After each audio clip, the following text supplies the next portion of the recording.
শেষ ঠিকানা যদি ৩.৫ হাত মাটি হয়, তাহলে কিসের তো ক্ষমতার দাপট?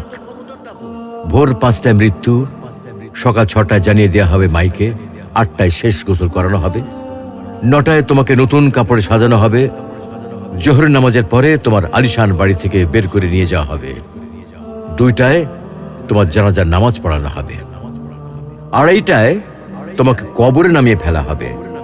মাটি দেওয়া শেষ হয়ে গেলে কেউ তোমার জন্য দোয়া করবে, আর কেউ চলেও আসবে। এই তো জীবনের শেষ আয়োজন। তো কিসের এত অহংকার, কিসের এত ক্ষমতার দাপট? হ্যাঁ, ক্ষমতা কারোর জন্য চিরস্থায়ী নয়। অন্যায়ভাবে কাউকে ঠকালে একদিন ঠিক নিজেকেও ঠকতে হবে, এটাই নিয়ম। হ্যাঁ, এটাই নিয়ম।